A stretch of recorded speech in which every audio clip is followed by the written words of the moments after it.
नमस्कार साथियों, स्वागत है आपका एक बार फिर से टेक वर्ल्ड इनसाइटर में। और आज हम इस वीडियो के माध्यम से जानने वाले हैं कि डेकोरेटर्स क्या होते हैं।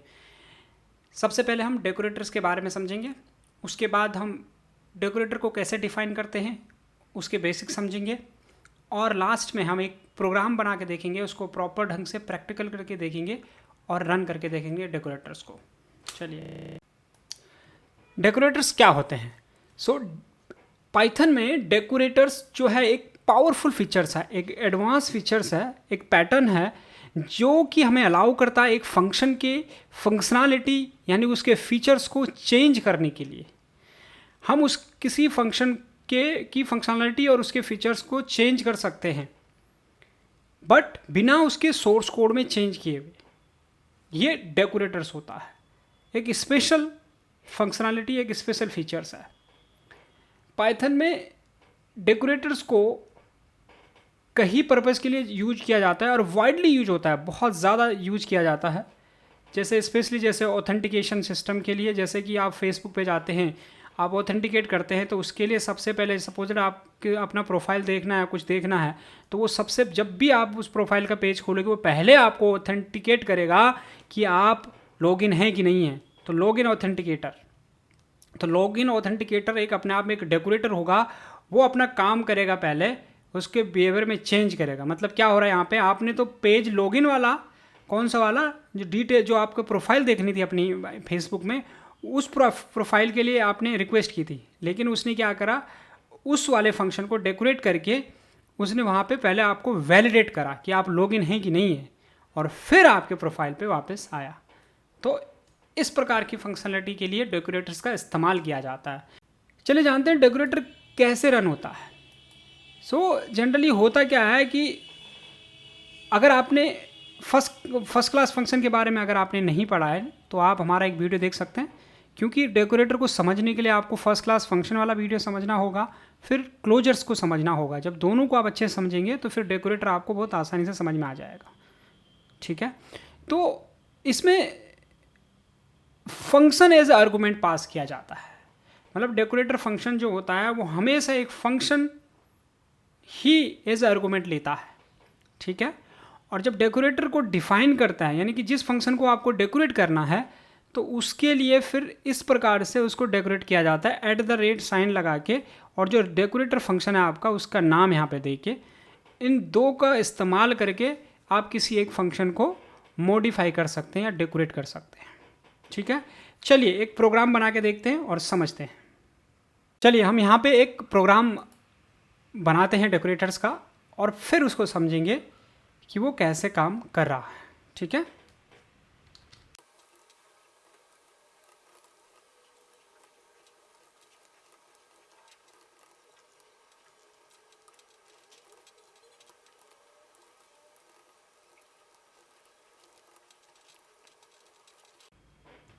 चलिए इसको समझते हैं। यहाँ पर अगर आप देखोगे तो हमने एक फंक्शन डिफाइन किया माई डेकोरेटर करके, और वो एज ऑफ दूसरे फंक्शन को जिसको वो डेकोरेट करना है उस फंक्शन को एज आर्गूमेंट पास कर रहा है। फिर हमने उसके अंदर इनर फंक्शन, एक रैपर फंक्शन जिसको हम कहेंगे, वो हमने डिफाइन किया, और उस फंक्शन के अंदर हमने दो सिंपल लाइन प्रिंट की कि जो फंक्शन, वो डेकोरेटर फंक्शन जब कॉल होगा, ये वाला फंक्शन, उससे पहले का काम वो पहले फिनिश कर लेगा, और उसके बाद दूसरा, उसके बाद का जो काम होगा उसके बाद फिनिश करेगा। यानी कि उस डेकोरेट फंक्शन से कॉल होने से पहले का काम और करवा सकते हो आप, और बाद में भी काम करवा सकते हो, बीच में उस फंक्शन को आप रन करवा सकते हो। फिर हमने नीचे आके यहाँ पर एक फंक्शन डिफाइन किया, और ये सिंपल फंक्शन है, ये बहुत ही नॉर्मल फंक्शन है, और इस फंक्शन को अगर हम वैसे कॉल करेंगे यहाँ पे तो ये सिंपली यही फंक्शन कॉल होगा। लेकिन अगर हमें इस फंक्शन को इस डेकोरेटर से अगर इसको डेकोरेट करना है तो तब हम इस्तेमाल करते हैं @, और इसमें हम डिफाइन करते हैं माई डेकोरेटर, यानी ये वाला जो डेकोरेटर आप करना चाहते हो, जिससे आप इस फंक्शन को डेकोरेट करना चाहते हैं। तो हमने डेकोरेटर का इस्तेमाल कर दिया, तो अब क्या होगा, ये फंक्शन डेकोरेट हो गया। यानी कि अब जब ये फंक्शन को आप जब एक्सेस करोगे तो सबसे पहले कॉल होगा डेकोरेटर्स को। तो डेकोरेटर्स में जो कॉल होगा तो ये सिंपल फंक्शन आपका यहाँ चला गया, ठीक है, और उसके साथ ये रन हो जाएगा, ठीक है। और रन होने के बाद हमने यहाँ पे रिटर्न नहीं लिखा है, सॉरी भूल गए, तो रन होने के बाद जब वो रैपर फंक्शन जो है वो रिटर्न हो, वो डेकोरेटर फंक्शन कॉल हो जाएगा ये वाला हमारा, उसके बाद यहाँ से, ठीक है। और कॉल होने के बाद फिर आगे वाली जो स्टेटमेंट है वो रन होगी। तो हमने इस डेकोरेटर से वो रेफर फंक्शन हमने फिर रिटर्न करवा दिया। तो इसका मतलब क्या समझे आप, कि आपने जब इस फंक्शन को कॉल किया तो ये फंक्शन ऑलरेडी डेकोरेट हो रखा था, यानी आपने बोल रखा है कि इस फंक्शन को रन करने से पहले आप एक डेकोरेटर को रन करेंगे जो हमने मॉडिफाई कर रखा है, उसको रन करेंगे। तो कुल मिला के हम क्या कर रहे हैं, हम जो ये फंक्शन है इसको डेकोरेट कर रहे हैं। तो यहाँ पर हमने डेकोरेटर से इस फंक्शन को डिफाइन कर दिया, और तब हमने जब इस फंक्शन को एक्सेस किया तो हमारे पास ये जो है डेकोरेटर एग्जीक्यूट होगा और फिर ये फंक्शनलिटी रन होगी। तो सबसे पहले ये प्रिंट होगा, फिर जो डेकोरेटेड फंक्शन है यानी ये सिंपल फंक्शन के अंदर का ये प्रिंट होगा, और फिर लास्ट में जो उसके बाद की जो स्टेटमेंट है रैपर फंक्शन की वो एग्जीक्यूट होंगी। चलिए इसको रन करके देखते हैं और समझते हैं।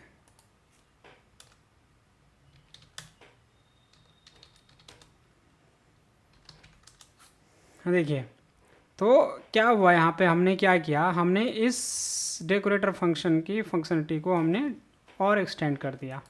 तो हमने इसको एक डेकोरेटर बनाया और उससे हमने इसको डेकोरेट किया।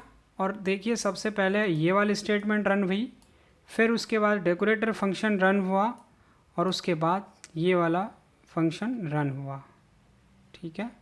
यहाँ पे देखिए before function decoration I am simple function, फिर ये वाला कॉल हो गया, ये वाला फंक्शन की डेफिनेशन, ठीक है, और फिर आफ्टर फंक्शन डेकोरेशन उसके बाद जो स्टेटमेंट है वो रन हो।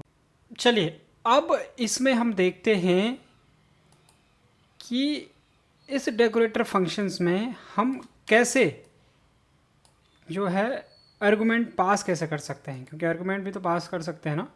तो आर्गुमेंट पास करने के लिए हम यहाँ पे अगर आपको आर्गुमेंट के बारे में नहीं समझ में आ रहा है यहाँ पे कि हम कैसे कर रहे हैं, तो ये आपको क्या समझना होगा, हमारे डेटा टाइप वाला जो पाइथन बेसिक्स में वीडियो है उसको आप देख सकते हैं। तो कीवर्ड आर्गुमेंट्स और आर्गुमेंट्स यहाँ पे हम क्या करेंगे, ऐसे आर्गुमेंट यहाँ पे डिफ़ाइन किए जाते हैं।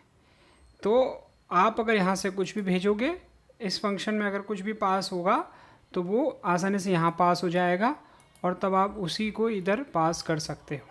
तो इसको कहते हैं argument passing in the decorator function. So मतलब आप उसको और एडवांस बना सकते हो, कुछ भी पैरामीटर पास करना है, कुछ भी पास करना है तो आप यहाँ पे भेज सकते हो। अब इसके बाद हमारा अगला टॉपिक आता है, और वो आता है हमारा क्लास बेस्ड डेकोरेटर का। तो इसको तो आपने समझ लिया होगा, आशा है आपने अच्छे समझा होगा, नहीं अगर कोई डाउट है तो आप पूछ लेना। अब हम क्लास बेस भी पाइथन में डेकोरेटर जो है वो डिफाइन कर सकते हैं। बस सिर्फ वहाँ पे क्या करना पड़ता है, आपको जो क्लास का जो प्राइवेट मेथड होता है कॉल, जहाँ पे ऑब्जेक्ट कॉल होता है, उसको आपको ओवरराइड करना पड़ता है, ठीक है, उसको इम्प्लीमेंट करना पड़ता है। तो चलिए एक क्लास वाला प्रोग्राम रन करके देखते हैं।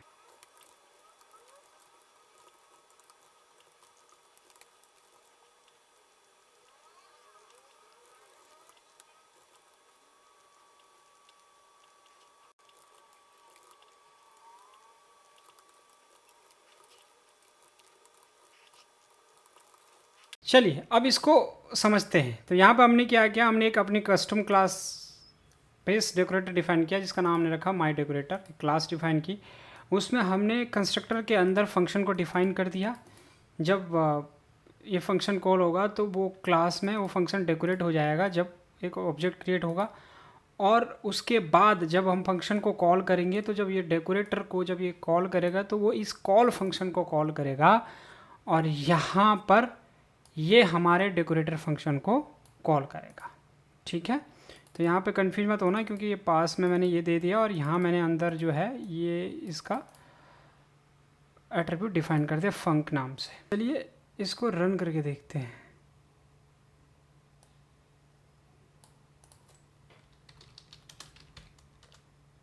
देखिए, तो इसने वही किया, जब फंक्शन को इसने इस से हेलो फंक्शन को डेकोरेट किया गया डेकोरेट क्लास से, तो वो क्या हुआ, इनिशिएट हो गया, डिफाइन हो गया फंक्शन क्लास में।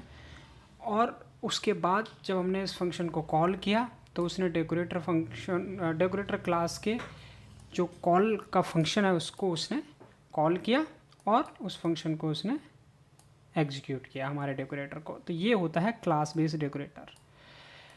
तो साथियों, अगर आपके मन में कोई भी सवाल है, कोई भी इस डेकोरेटर को लेके आपको समझ नहीं आ रहा है, क्लियर नहीं कहीं पे हो रहे हो, तो आप नीचे कमेंट बॉक्स में हमें ज़रूर पूछ सकते हैं, हम उसमें जवाब देंगे।